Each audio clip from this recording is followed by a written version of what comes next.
Hi, I'm Kirsten McLaughlin, Public Affairs Manager for Cox Communications. Welcome to Community Connection. Today I have Monica Spear and Christy Kelso from Girls, Inc. Welcome. Thank you. Thank you for so having much us. for having us. Thanks for being here today. Why don't we start with you telling our audience a little bit about Girls, Inc., both locally and nationally? Great, I would love to. Thank you again for the opportunity. So Girls, Inc. of Greater Santa Barbara is one of about 90 affiliates of a national organization. And our mission is to inspire all girls to be strong, smart, and bold. And we do that through after-school and summer educational enrichment programs. Great. What types of programs do you offer? Can you drill into the specifics a little bit? Sure. Yeah, so really we focus on ensuring girls have an opportunity to really explore every area of life. We pride ourselves in supporting the whole girl. So we have something called the experiential learning cycle, and all of our programs are based on that. So it's a very experience-oriented participation in the programs. And the programs are in 6 categories, ranging anywhere from health and sexuality to sports and adventure to culture and heritage. And then of course within each of those program categories there are very specific goals, intentions, and objectives. So whether you're dealing with the sciences or theater arts or culinary arts or mathematics or athletics, within each age group of the girls we serve, which are between ages 4.5 and 18 years old, there are very specific intentionalities in each of our programs. That's great. I would like to add, we have some really fun programs too. We had a group of girls that participated in the triathlon this past spring. They trained. Some of them had never even swum in the ocean before, but we had mentors to train them, and it was really a fabulous experience to see these girls complete a mini triathlon. And we also had a surf camp. Oh, fun. And seeing these girls, many of whom had never even been in the ocean, but out frolicking in the ocean, riding on a surfboard, standing up on a surfboard, singing, and cleaning up the beach. It was a wonderful collaborative effort that we had through Ice Surf.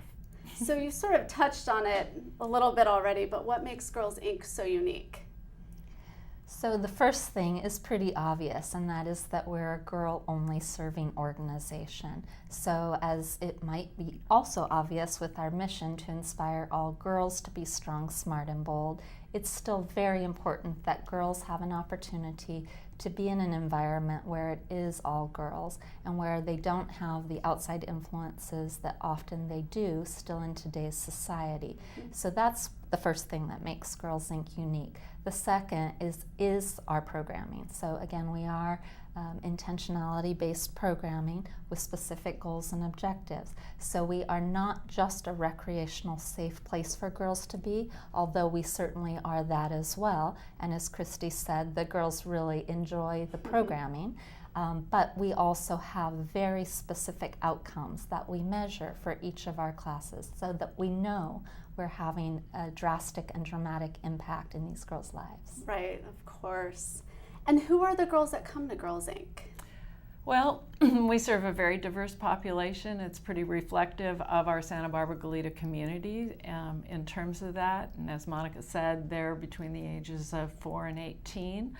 Our center-based education is primarily the younger girls, and we are developing our outreach programs through some partnerships with Parks and Recreation, the surf camps, the triathlon, and the schools to do some older girl programming.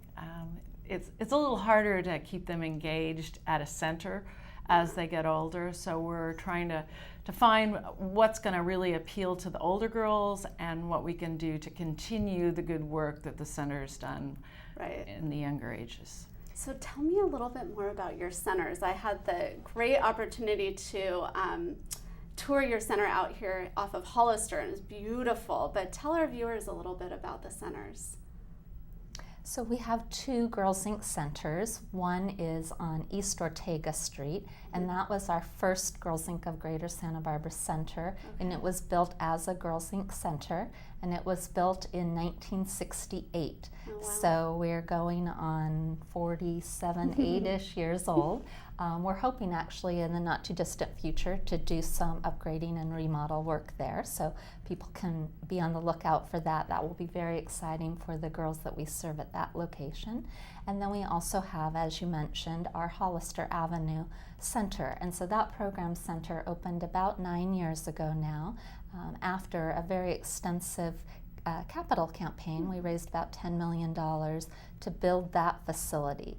So each center is unique in that it offers a different sort of gymnasium space. The Hollister Avenue has a quite large basketball, volleyball type of gymnasium, whereas our downtown Santa Barbara Center has a full gymnastics center. Oh, wow. So, and then in addition to our gymnasium space, we have, of course, the full program center.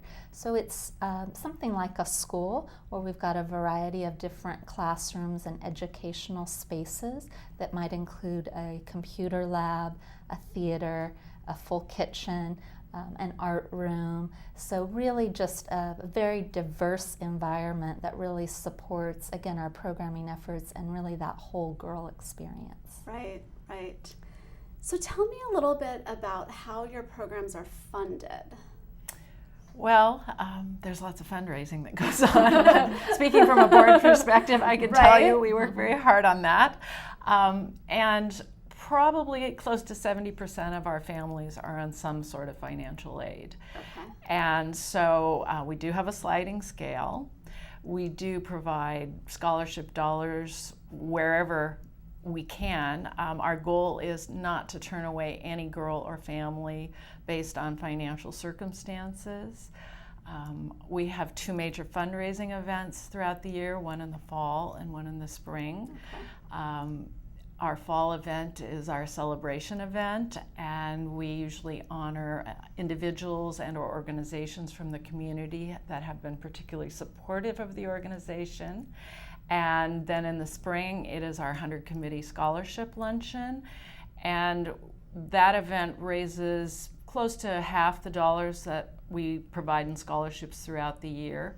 So it's very successful, and this coming year will be our 30th anniversary for the 100 Committee, which is like an auxiliary. And 30 years ago, some very bright and generous women conceived of this, and it's obviously been in existence quite a while and been very successful. So yes, we raise lots of dollars because we don't want to turn anyone away. So do you work with each family as they come in to determine sliding scale and scholarship opportunities?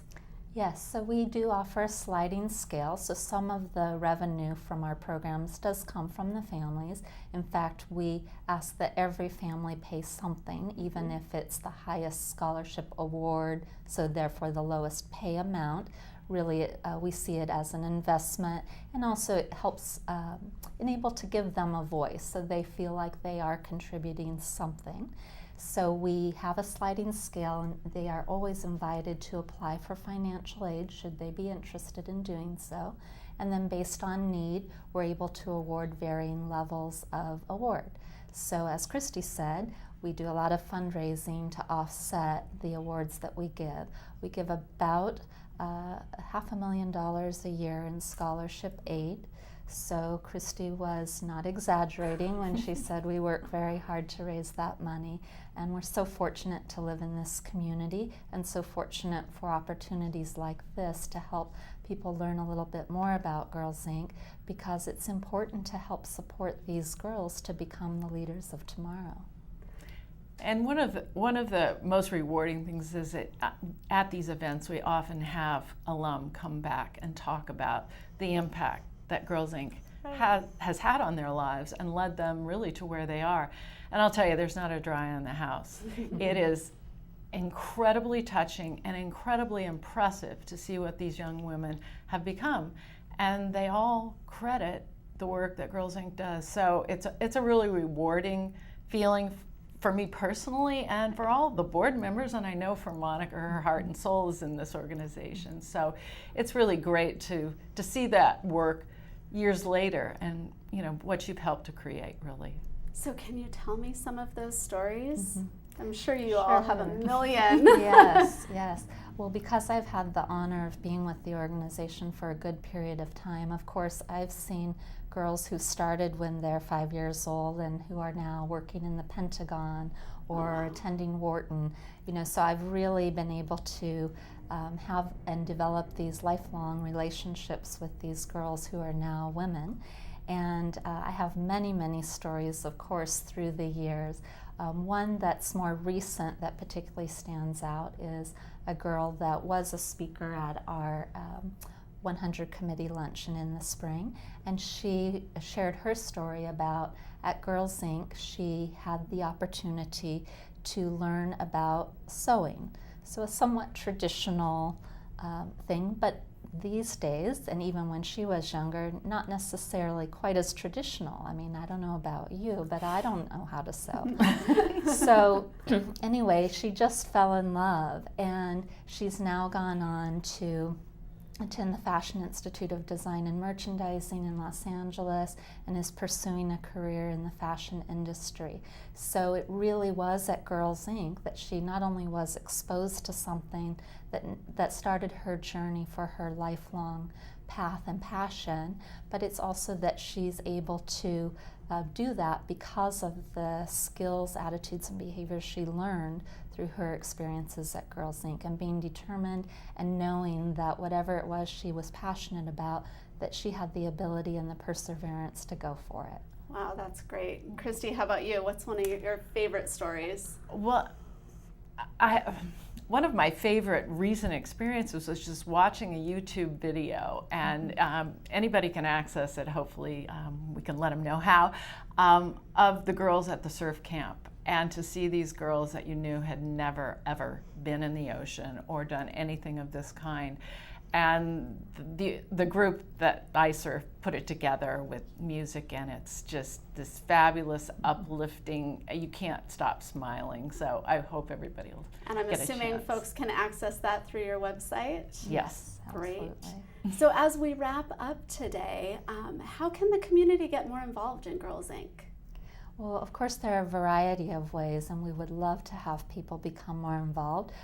If you've got a girl in your life, we would absolutely encourage you to learn more about Girls Inc. programming and hopefully enroll her at one of our centers or in some of our off-site program opportunities.